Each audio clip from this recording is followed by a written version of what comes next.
Shot in 4K ultra high definition. Your number one source for local news. WRAL News. Coverage you can count on. It's a very mild start this morning. Temperatures in the 60s. We're going to climb up to nearly a record high this afternoon. I'll show you what that'll feel like. Plus, we're tracking breaking news across our area. First, a shooting that left a woman and a teenager hurt at a local motel.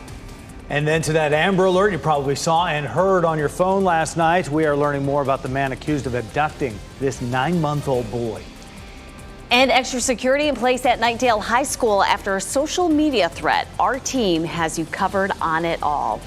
A lot to tell you about on this Friday morning as we're going to get into the 80s once again. I'm Renee Chu. I'm Jeff Hogan. Yeah, we're starting off with a lot of news here this morning. But the first, when you step outside, no jacket required, I think, right? It's a Phil Collins kind of day, right, Elizabeth? Absolutely. When you take a look at these temperatures in the 60s right now, 59 in Roxborough, but everybody else in the 60s. It's 64 in Clinton and 61 in Goldsboro, 63 in Rocky Mount, and 62 in Southern Pine. So it's a mild start out there. I have a feeling that it's going to be pretty crowded here in Pinehurst on the golf course today.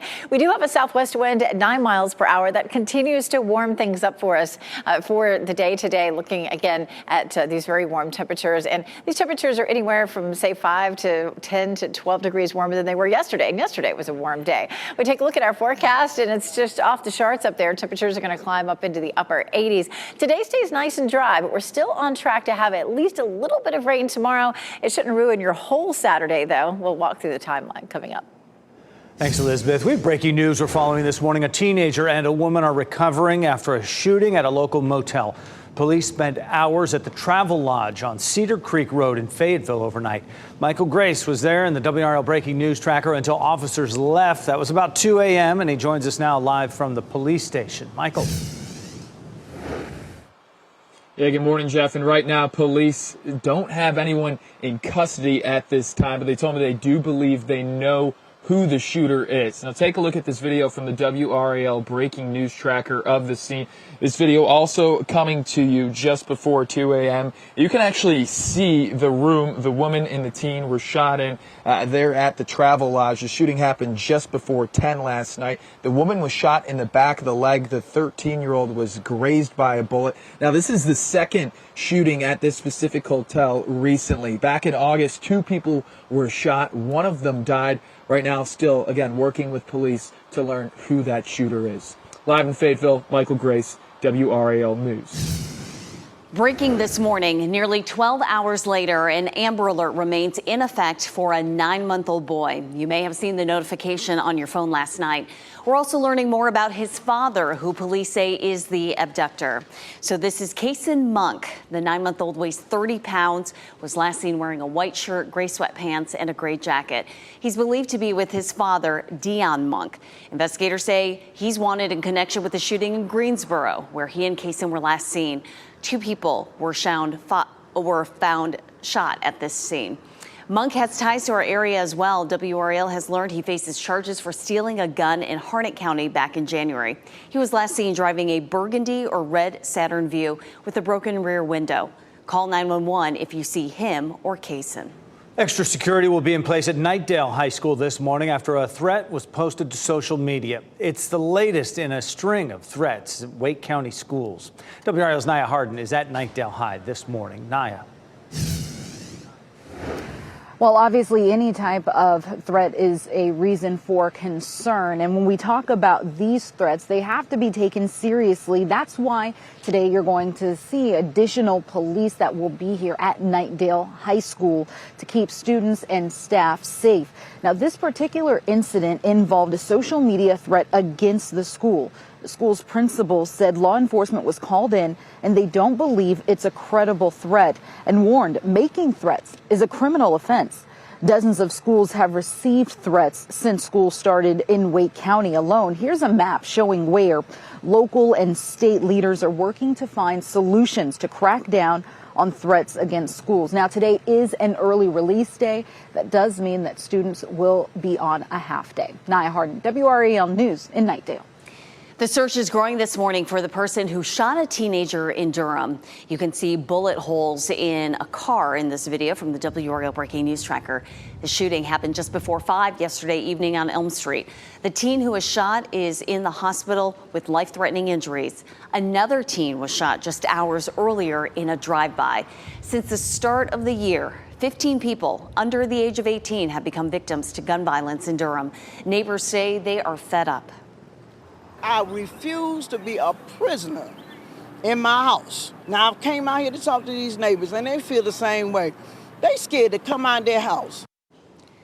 5 teenagers have been shot in Durham this week alone. You can see where on this map. 2 of them died.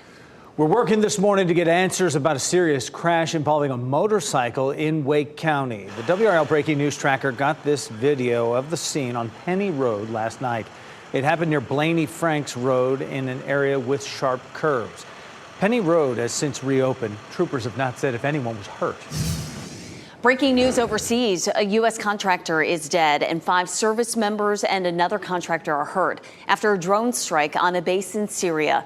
In a statement late last night, Defense Secretary Lloyd Austin says the drone was of Iranian origin. The U.S. responded to the attack with precision airstrikes against groups affiliated with Iran's Islamic Revolutionary Guard Corps in eastern Syria. The names of the Americans killed and wounded have not been released. Happening today, a lawyer for former President Donald Trump is expected to testify before a grand jury over Trump's handling of classified documents. A federal appeals court ordered Evan Corcoran to turn over documents and speak about the discovery that made national headlines last year. Corcoran told the federal government there had been a diligent search for classified documents at Trump's Florida estate. But then FBI agents later found hundreds of files there. Prosecutors want to learn how much Trump knew about those files. We'll have to wait until next week to learn if charges are pending against Trump in another case. The grand jury investigating hush money payments made to adult film actress Stormy Daniels will reconvene Monday. Trump claimed he would be indicted on Tuesday of this week. Manhattan's district attorney accused Trump of misleading people and prompting fellow Republicans in Congress to try and illegally interfere in the case. Housekeepers in the UNC system are headed to Raleigh today to call for higher pay. The group is represented over 5,400 union members. They'll deliver a letter to state leaders at the legislative building. This is a live look right there in downtown Raleigh. They're asking for a raise from $15 an hour to $20, and for lawmakers to repeal a Jim Crow-era law banning collective bargaining for public employees. Housekeepers say the changes will help with chronic understaffing in the UNC system. A measure to expand Medicaid coverage to hundreds of thousands more North Carolinians is now on Governor Cooper's desk, but it will need more than just a signature. The General Assembly approved the bill yesterday after a decade of debate. Governor Cooper has signaled he will sign it as well. But it can't take effect until state lawmakers agree to a budget plan. That's because the bill is tied to the budget. State lawmakers hope to pass it this summer. Another round of protests is planned today at Shaw University after the recent decision to only allow students to use the campus mosque. This is video of a previous demonstration at the university. Shaw decided to end the public use of the mosque earlier this month. Until the start of the pandemic, it had been open to anyone to use. The university only recently decided to make that change permanent. School staff in Durham fighting for higher pay. We are underpaid, and we deserve to have more money.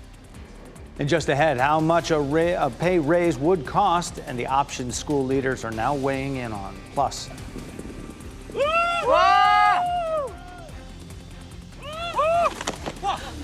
a bungee cord disaster caught on camera. How the man you see in this video says he managed to survive. and we're tracking those temperatures for you today in the 80s as you look live at Rocky Mount Mills. Good morning to you. We'll see how long this warm weather will stick around in your 7-day forecast next.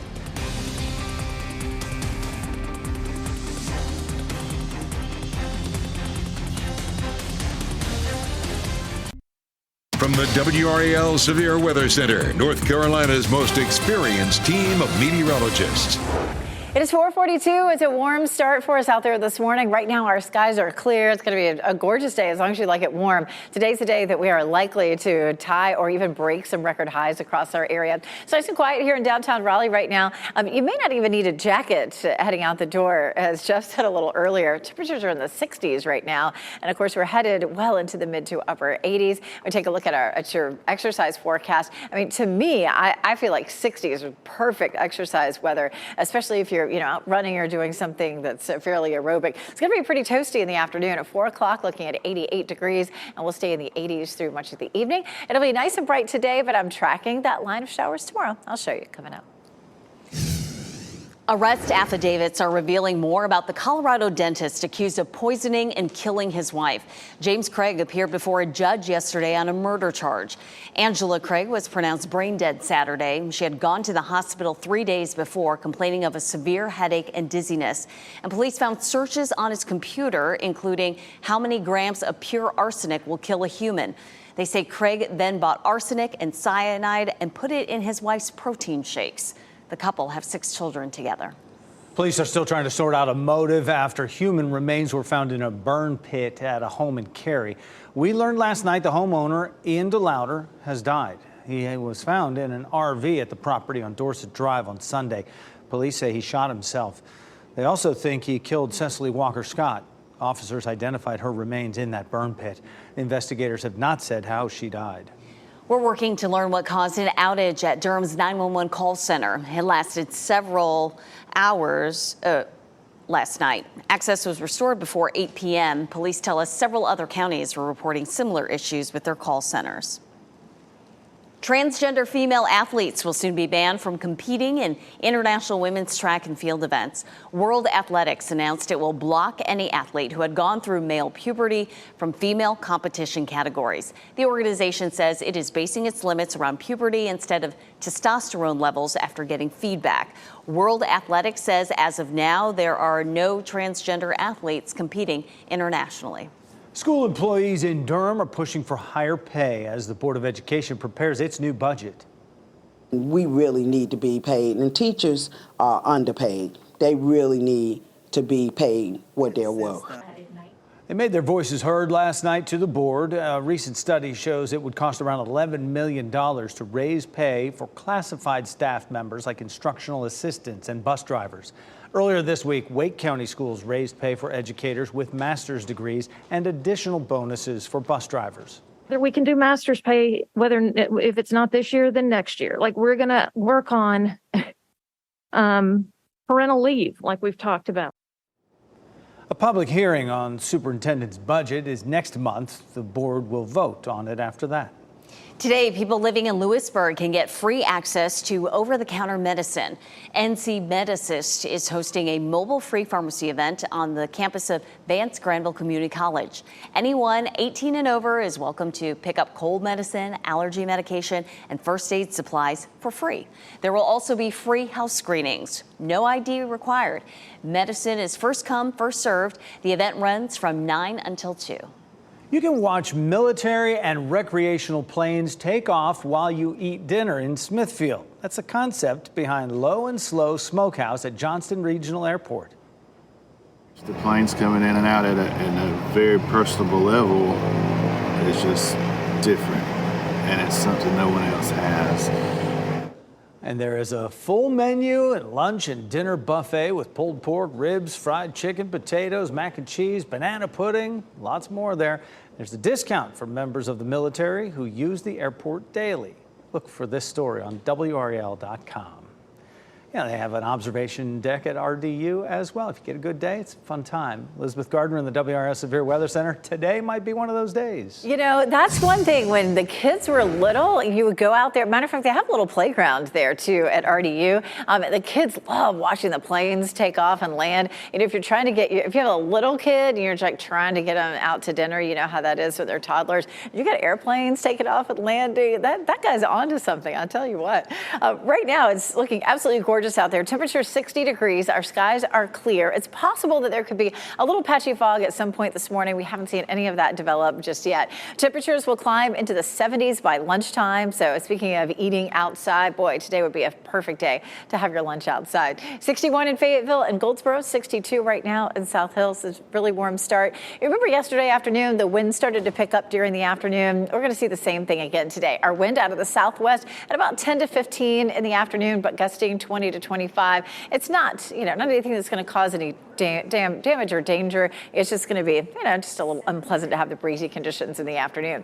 88 degrees today. If we hit that 88, we'll end up tying the previous record for today in Raleigh and breaking that record in Fayetteville. 81 tomorrow. We do have the potential for some showers. The question is, what time are those going to come? We're only 24 hours out from that, and the models are diverging on that a little bit, but I'll explain.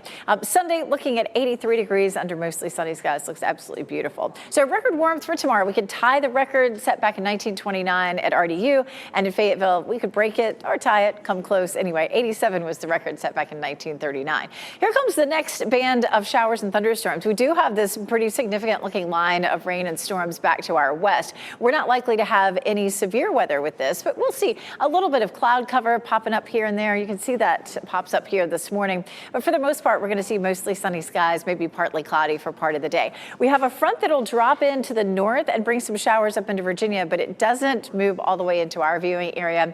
Here's Saturday morning at 7 a.m., and then there's that line of showers and storms that rolls through in the morning, and then it's mostly over by early afternoon. After that, we begin to see some clearing. Temperatures will be warm for the next 3 days. Highs are in the 80s, and even Monday stays mild at 70. After that, we're looking at some 60s and 70s as we get into next week. Still tracking the potential for some showers late Sunday into Monday. I'll walk through the timeline for that for you coming up in just a little bit.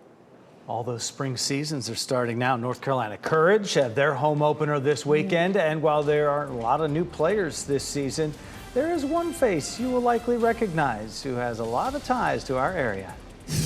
Plus, not one, but two impersonation scams discovered just this week by local police. The telltale signs officers say you should be watching for.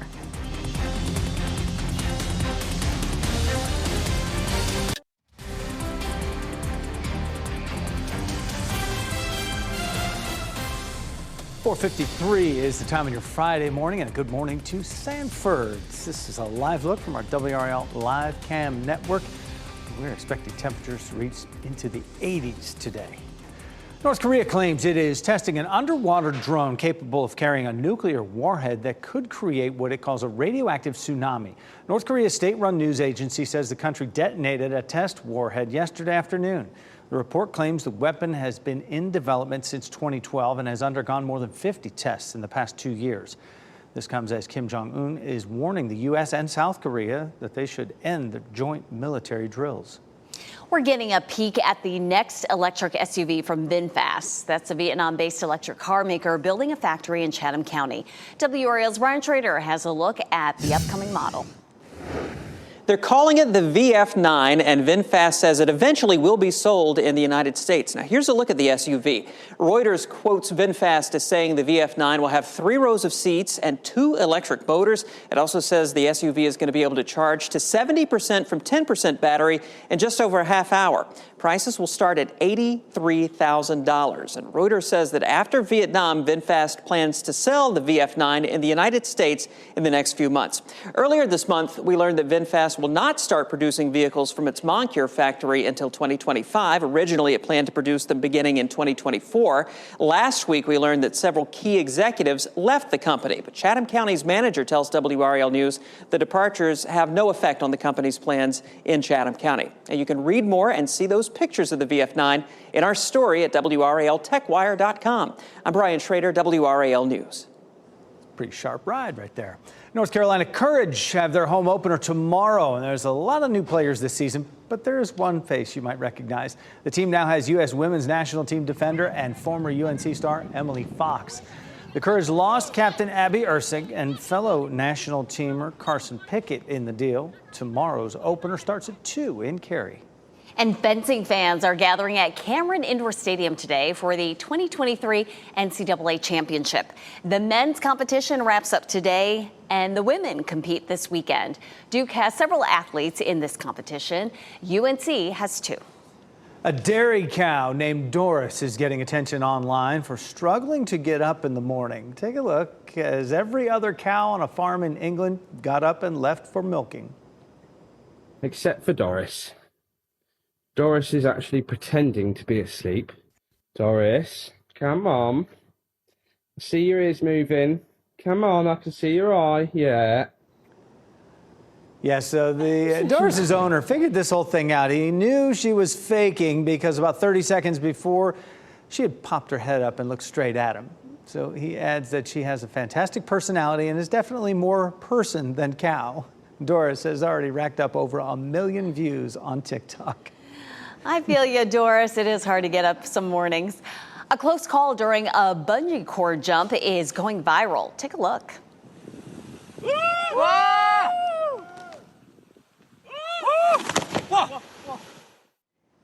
You can hear the panic as the bungee cord snaps. So this happened in Thailand.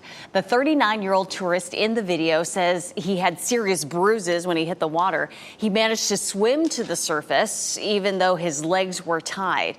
He says he only did the bungee jump because his friends dared him. The park gave him a refund and paid for the X-ray and ultrasound scans. When I first saw that, I thought that it kind of broke his fall. Like it almost stopped and then he just fell the rest of the way. But then I heard of his injuries and they were, there were several. He was able to do the interview after that happened. Yeah. So not too bad. But another reason why I don't bungee jump. Yeah, no. Definitely. If I even considered it, I'm not doing it after seeing that video. All right, how about this? An exciting finish overnight as the remaining teams in the NCAA tournament get whittled down. What you might have missed as you slept and what's ahead this weekend. Plus, State Auditor Beth Wood makes a big admission in court as she faces a judge for her role in a hit-and-run crash. And we're tracking breaking news out of Fayetteville where a woman and a teenager were shot at a motel.